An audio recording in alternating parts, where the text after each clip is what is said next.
Hey, good morning. Hey, if you're new, I'm Charlie, the lead pastor here, and I'm also really glad that you are worshiping with us today. We have three kids. They are 20, 17, and 6. And the 6-year-old is kind of, she's kind of advancing beyond just being a little kid in some of the more creative forms of disobedience. So it's not uncommon, unfortunately, in this current season that we're in, to walk into the kitchen first thing in the morning. Well, at least first thing in the morning for us. And seems like there's already been a party that's gone on in the kitchen of some sort. And like, hey, how did those 7 candy wrappers end up in the trash can or whatever? And so she already knows she's not supposed to do that. So there's a problem. So you go into her room where she still is, and like, hey, what have you been up to this morning? You're holding off judgment, right? So, hey, what have you been up to this morning? Oh, nothing, just playing in your room. So, another chance. So, you haven't left your room? No. So, you haven't been in the kitchen? No. So, you haven't gone into the kitchen and eaten any snacks? And you think eventually you're catching up with this, right? And the lie continues. And then finally, once the lie has been told enough times, like, that's it! I've seen the right, and the wrath of dad comes, right? And to the kid, the wrath seems large and sudden, right? When in fact, there was this moment, this giant window even, of grace that was opened, right? I'm going to give you an opportunity before the judgment comes. There's a window of maybe we'll call it pre-repentance. I don't know, an opportunity for you to own up to what you've done. Maybe let's mitigate this judgment here a little bit. And so it may seem sudden. It may seem too strong. But there's this grace all along the way of, I'm going to give you an opportunity before the judgment comes for you to make this thing right at what you've done. So here's the deal. I think we've gotten to this place where we read some of these stories in the Old Testament. We read some of these stories in the Old Testament, and what we see, the only thing that kind of jumps out us on the page is what feels like overwhelming, harsh judgment from God. It's like, whoa, that seems severe. He took out that whole town. What was going on? I mean, it's like, and so we get this picture in our mind that the Old Testament God is really, really mean. This God's mean. And then we contrast that and we decide, read the Gospels like, Jesus is nice.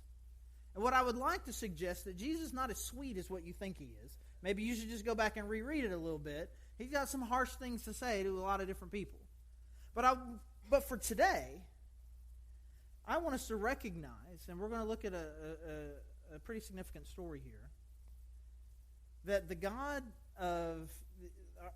as he's described in the Old Testament, God, he's not quite as severe and harsh, I think, as we make him out to be. Because even in these moments of judgment, we see God acting in ways that demonstrate this compassion. Because I think beginning to end in the Scriptures, what we see in God is a God who is always calling and drawing people to himself.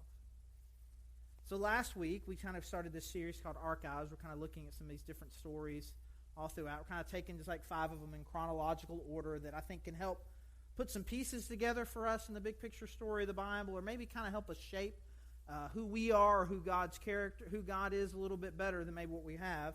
And last week we looked at the Tower of Babel.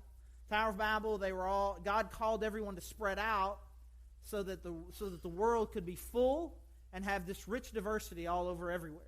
But they chose to not do that. They decided that they were going to cluster together.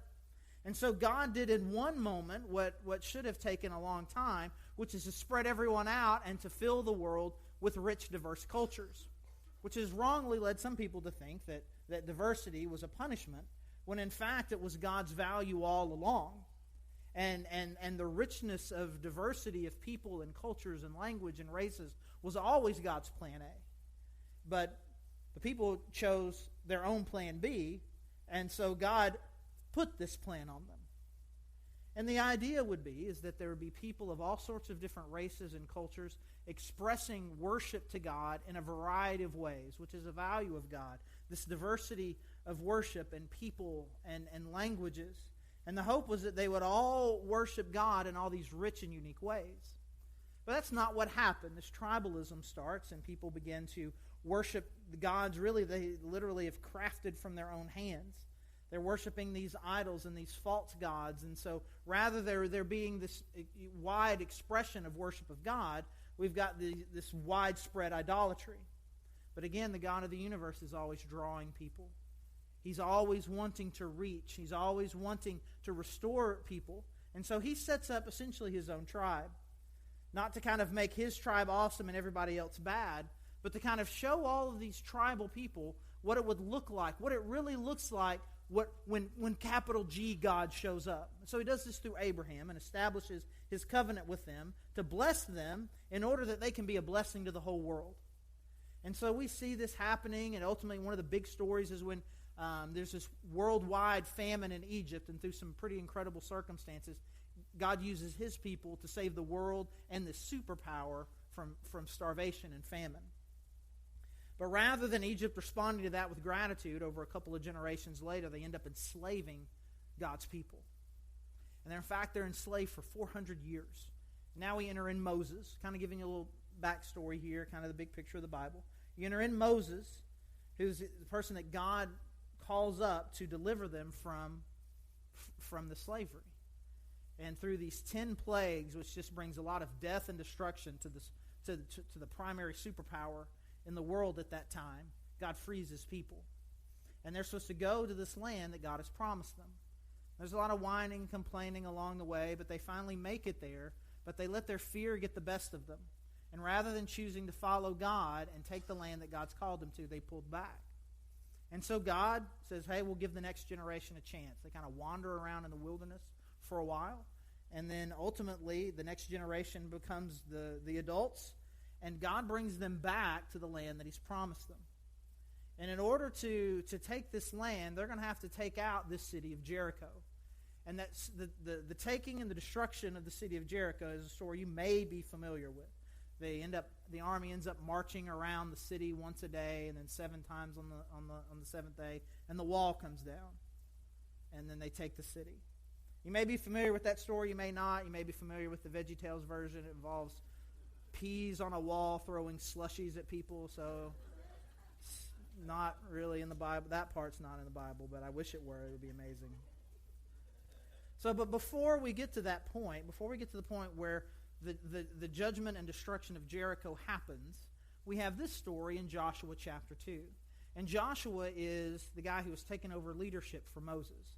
So he's leading the people, and they're now on the edge of what's called the Promised Land. And in order to, they're going to have to drive these people out in some cases. In some cases, God is calling them to utterly destroy the city and all the people in it. And this story that we're looking at, the story of the wall falling, you can put peas on a wall and slushies and it makes it real cute. Or you can say they conquered the city and leave it at that and it becomes real cute. But actually it's a devastating story, and one of the most troubling stories in the Bible, I think, where essentially God tells his people to kill everyone in the city, which seems overly harsh. And when you think about it, it can really be paralyzing to you and to your faith, and makes people kind of question who God is. But I think that if we focus too much on that story and we lose the picture of what it is that God has been doing and is doing for some time, I think if we can do that, we get a better picture of not only what God did in that circumstance, but what God is trying to do in all of our lives. And so we find ourselves again here. They're on the brink here, and Joshua chapter 2, Joshua is coming up with the plan of what they're going to do. Verse 1 of Joshua chapter 2. Then Joshua son of Nun secretly sent 2 spies from Shittim. Go look over the land, he said, especially Jericho. So they went and entered the house of a prostitute named Rahab and stayed there. Let me just stop here right now. Growing up, I always joke, there's like 52 stories in the Bible apparently, and we would just hear them every year. They would just rotate them. We talk about the story in that. But we just kind of seem to pass over the point of these spies get sent to go scope out the land, and their first thought was, dudes, you know where we should totally stay. Right? We just go past that. Like, we just gonna pretend these God's people here is what we're doing, right? It's just it's strange, and you know, I was reading some this week, and people say, well, it's because that would be the place where the powerful people would be least likely to find them, which in fact probably isn't true, right? I mean, it's probably where they would most likely be able to find them. And we're going to see, like, discover right here, the king knew right where they were. Hey, the king and the spies are at the prostitute's house. Like, how's the king know, right? And so it's interesting. It's just an interesting part of the story. But that's the thing that I love about the Old Testament. They're not glossing over the ugly parts. We do. We pretend they're not there. But the Bible doesn't. So here they are. This is these spies' plan. We're going to save this prostitute, but then you're going to see God do something amazing. Verse 2, the king of Jericho was told, look, some of the Israelites have come here tonight to spy out the land. So the king of Jericho sent this message to Rahab. Bring out the men who came to you and entered your house, because they have come to spy out the whole land. But the woman had taken the 2 men and hidden them. She said, yes, the men came to me, but I did not know where they had come from. At dusk, when it was time to close the city gate, they left. I don't know which way they went. Go after them quickly. You may catch up with them. But she had taken them up to the roof and hidden them under the stalks of flax she had laid out on the roof. So the men set out in pursuit of the spies on the road that leads to the fords of the Jordan. And as soon as the pursuers had gone out, the gate was shut. Before the spies lay down for the night, she went up to the roof and said to them, I know that the Lord has given you this land, and that a great fear of you has fallen on us, so that all who live in this country are melting in fear because of you. We have heard how the Lord dried up the water of the Red Sea for you when you came out of Egypt, and what you did to Sihon and Og, the 2 kings of the Amorites east of the Jordan, whom you completely destroyed. When we heard of it, our hearts melted in fear, and everyone's courage failed because of you. For the Lord your God is God in heaven above and on the earth below. It's a really long story. We'll kind of pause here at the halfway point, make sure we know what's going on. So they've gone to hang out with the prostitute. Apparently they were babbling to people there at the brothel about who they were and what they were doing, which seems like terrible spy strategy. And so the people found out, and so the people tell the king, and the king's like, hey, there's these spies here that have come to check us out. And so the king says, give them to us. And so then Rahab lies.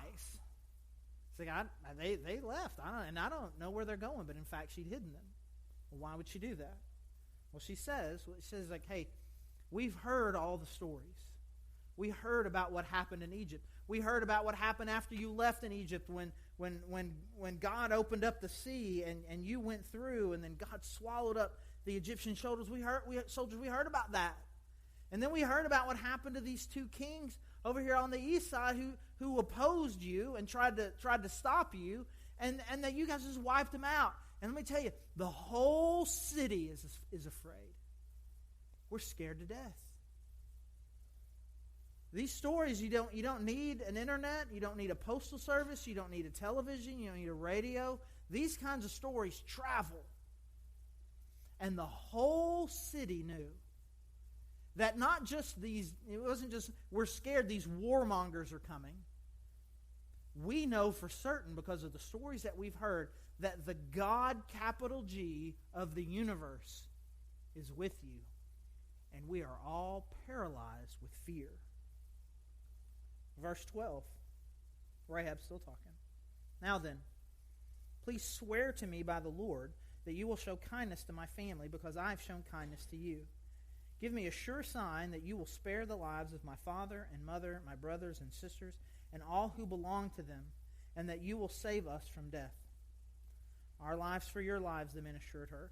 If you don't tell what we're doing, we will treat you kindly and faithfully when the Lord gives us the land. So she let them down by a rope through the window, for the house she lived in was part of the city wall. She said to them, go to the hill so the pursuers will not find you.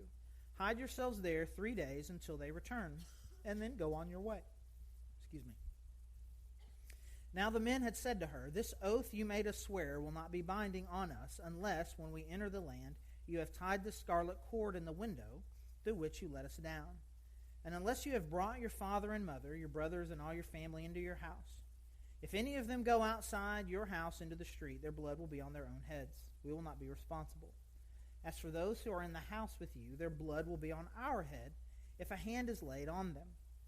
But if you tell what we are doing, we will be released from the oath you made us swear." "Agreed," she replied. "Let it be as you say." So she sent them away, and they departed, and she tied the scarlet cord in the window. When they left, they went into the hills and stayed there 3 days, until the pursuers had searched all along the road and returned without finding them. Then the 2 men started back. They went down out of the hills, forded the river, and came to Joshua, son of Nun, and told him everything that had happened to them. They said to Joshua, "The Lord has surely given the whole land into our hands. All the people are melting in fear because of us." So this story, all these stories of what God had done to these people has reached their ears, and everybody knows about it, and everybody's scared to death. But Rahab does something about it. She makes sure that she protects the spies when they come, and she makes this deal with them. Please spare me. And all throughout the New Testament, as this story is retold, it's told as a story of incredible faith in God. It's not just, I don't want to die, but it's this, I want to be connected and be a part of what God is doing here in your community. She ultimately ends up being the great-great-grandmother of Jesus. We see that in Jesus' genealogies. And she becomes this incredible person in Jewish history. Because in a moment when she was completely and totally gripped by fear, rather than surrendering to the fear, she surrenders and gives her heart and life fully to God. And so she makes this deal. And then the next thing that she thinks is, not just me, but all my family and the people that are connected to them. I want them all to be saved from this. And so he makes this deal. It's okay, sure. You bring them and put them here in your house, and you put this ribbon up there, and I'll make sure everybody knows. Don't go into this one house, and everybody who's in there will be saved. And so what's going to happen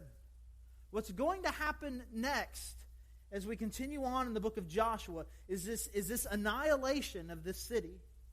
And if you focus exclusively on that, it just feels like judgment of God. These aren't my people. I don't like these people. I'm taking these people out. It's just judgment. But the reality of it is that judgment was preceded by a lot of love from God, if we'll just see it here in the story.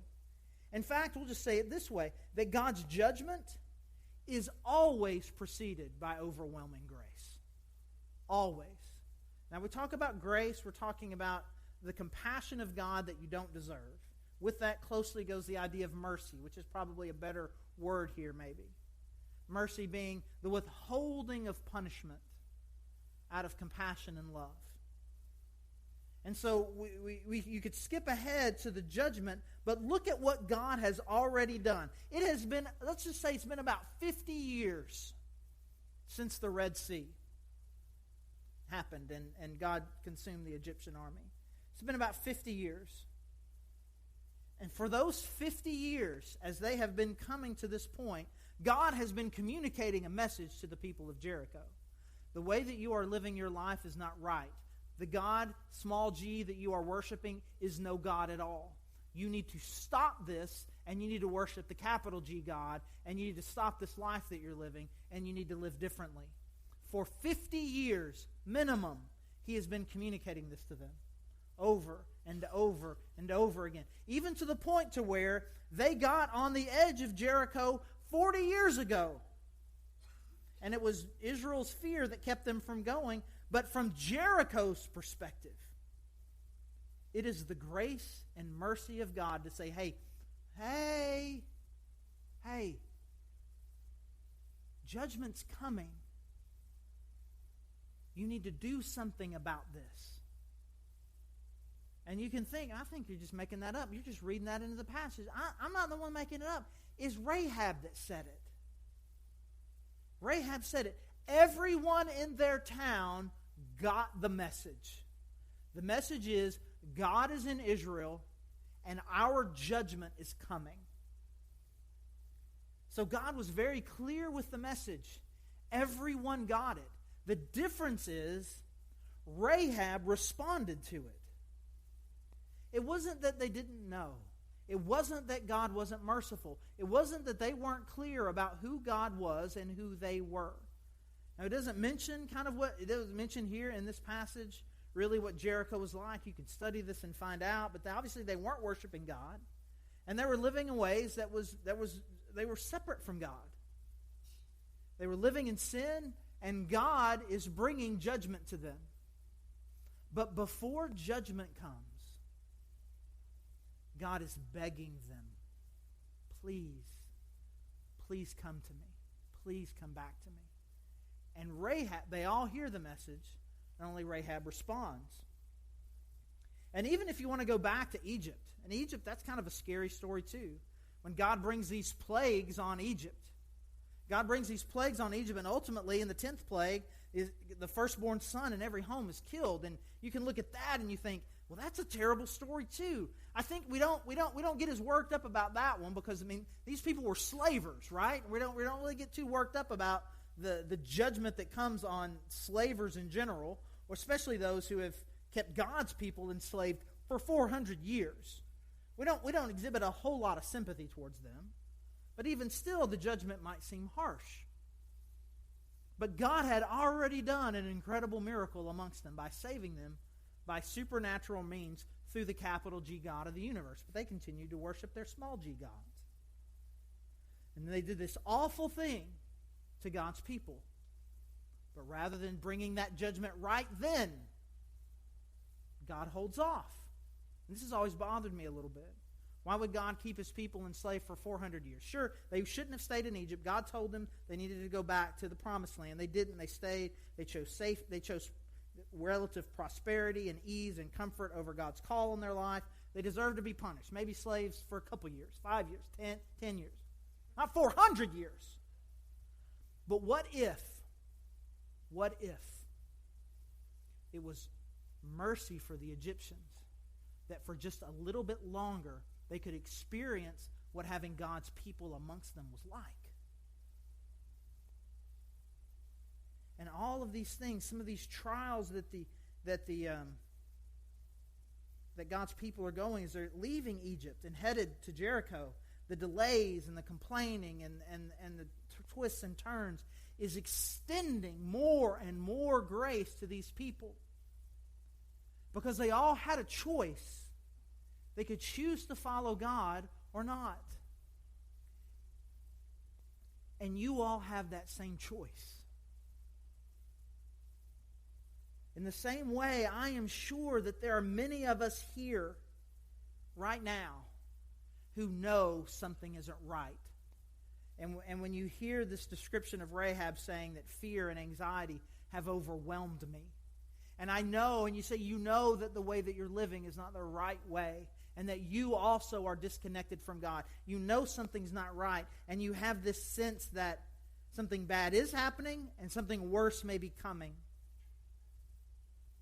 I think the question for us, are we going to respond like Rahab did, was in that fear, surrender to God, or be crippled and paralyzed by it, by apparently like the rest of Jericho was. Our hope and prayer is that right now, the thing that you're experiencing right now, even as you may be gripped with fear and uncertainty and shame, that you would not surrender to that, but you would do what Rahab did and see in that the very voice of God calling you back to Him. As judgment is withheld, it's held back. He is asking for you to come back and to repent in the same way that Rahab did. And for those of you in that situation, that's our hope and prayer for you. But for all of us, we all need to take another page from Rahab's book. Because the next thing that she did, once she realized, wait a second, I see what God is trying to do here, big picture, and how this affects me. I need to give my life to Him. Her next thought was, what about everyone else? And so essentially it's like, if I get everybody in here into this house, everyone that I care about and everyone I love, will you spare them too? And they say, sure. And so your response to be like Rahab is first and foremost, if you need to make that same surrender to God, you need to do it. But ultimately, your other job is this, is that our job is to fill the house. Our job is to fill our house. To set out the red scarlet in the window and say, everybody who comes here can be saved from this thing. Because again, what were the people of Jericho? What were they like? They were overwhelmed with fear, overwhelmed with anxiety, and realized them individually and as a culture had destroyed themselves, and the judgment of God was coming. They did not have to be convinced. Their problem was not, they lacked an awareness of the problem. That was not their issue. Awareness was not the issue. An assessment of, there's an issue, and here's what's going to happen if things continue. That wasn't their problem either. Their problem was simply their response. They surrendered to the fear. And I'm telling you, we as God's people have an opportunity now that may not have been true for a long time for us. You don't have to work real hard to go to people and say, you think the world's broken? Are you crippled with fear and anxiety about the future? Are you hurting and broken? Are you aware that people's choices are through our choices, we're destroying ourselves? We don't have that problem. People know. But how did the people of Jericho respond? Well, a lot of them responded with kind of a blind hope of, maybe they'll turn back again. Or maybe they're trying to come up with their own solution to the problem. When they were the problem, it was your ideas and plans that got us here, and it's not your ideas and plans that are going to get us out of this. They're going to continue to rely on themselves. Maybe they're just going to hope it just goes away. Or maybe they're just going to completely surrender to fear, which is what people everywhere always are doing. Maybe it won't happen. Cross your fingers. Maybe if we just, it'll all work out. Or maybe you just surrender in hopelessness. And all around you there are people like that God is calling you to come to and give the message of hope and life through Jesus to them. It's real interesting. I think the call it foreshadowing of the crimson could have been any color in the world. It was the color of blood, a symbol all throughout the Old Testament, and ultimately one of the greatest symbols we have of Jesus' sacrifice to us. That they were going to be saved by coming to where the crimson was, which is the exact same opportunity that we have and the same opportunity that we need to be giving to the people around us. I think Rahab made the decision she did different than everybody else because she knew in that moment she didn't have anything left to lose. Her life had hit rock bottom a long time ago. There's no way at 5, 6, 7 years old that this is where she imagined where her life was going. And she was at the end of herself. And then being at the end of herself, she was humble and responsive and ready. And that's where we need to be. I'm not going to keep looking to myself for more solutions. I'm not going to close my eyes and hope it all goes away. But I'm going to fully trust in God and bring that hope to those around me so that the house will be full. We've worked really hard over these last several years to create an environment here in this church that we'll just call it safe. That you can hear messages about judgment and sin and destruction and not feel that we're not trying to hurt you. We're trying to bring hope and life to you. That no matter what your background is, no matter what sin it is you're bringing with you, no matter who you are, no matter who you were, that you can come here and safely and with love hear a message of hope and life. That's the kind of church that we're trying to be. Our prayer is that will also be how your life is. That the people around you who have surrendered to fear and anxiety and hopelessness and only have destruction and more despair in their future, that they would see in you safety and hope and life. And guess what? You can just bring them here. And we together, we can partner. You can be confident that most weeks they're going to hear a plea about what it means to be restored in life with God through His Son Jesus. And you can build this relationship of bringing them into your house to help them know and have life with God through Jesus Christ. So as we worship and respond, I just encourage you. If you are still in a place where you would say that the characteristic of your life is fear and hopelessness, anxiety, that you would do what Rahab did and respond with surrender. That's what the death of Jesus Christ does. It was given for you so that you could be restored into a relationship with God. That you would just surrender to that rather than continuing to surrender to fear. I pray that you would do that. Don't wait. Don't wait till you lose the next thing. Don't, well, maybe this one thing will turn around. Maybe this, maybe this, maybe this, maybe this. Do it now. Don't wait. And I just pray for all of us that you would just ask God, God, who are the people in my life that you would want me to reach out to? And then pray that God would give you an opportunity. And it'll be really interesting if you were to do that. God, show me some people and give me the opportunity. You're going to surprise yourself. God's going to surprise you. We'll say it this way. God's going to surprise you by answering that prayer. I was just praying for this person just the other day at church on Sunday, and then ... they just showed up randomly here at Tuesday. That's weird. No, it's not weird. It's what I prayed for. Because the God of the universe who is extending mercy and grace everywhere, He cares about these people more than you do, and He is desperately trying to draw them into the house. And it's a great, amazing privilege to be used by God in such a situation. So let's just all pray together. As always, there's the prayer team back there that would love to pray with you. If you need some help kind of shouldering some of the burdens you brought here with you today, there's communion available. There's prayer candles. You can pray at the cross. We have an opportunity to give back to God. And it's an incredible, awesome thing that we get to do. We get to give. We pool our resources, and God continues to create this incredible safe place where people are finding hope and life through Jesus Christ.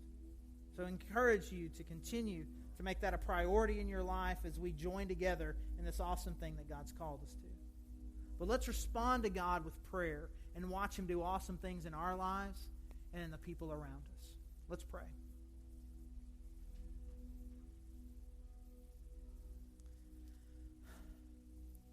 God, I thank you for Rahab. God, what an incredible story. God, I thank you for her courage. I thank you for her wisdom, and I thank you for her insight. And God, I thank you that it came from an unexpected place. And that we see in her wisdom and humility and a willingness to surrender. And God, I pray that we would do the same. That we would trust in your Son and the life that He offers. And God, I pray that you would give us Rahab's heart of compassion as well. That our first thoughts would always be, what about the people around me? What about the people who don't have any hope? What about the people who don't know? That God, that you would give us eyes to see the hurting of those around us and to make a difference. God, I thank you for everyone here, and I just pray that you would be drawing us all closer to you. And we thank you for your Son who makes it all possible. And it's in His name that we pray. Amen.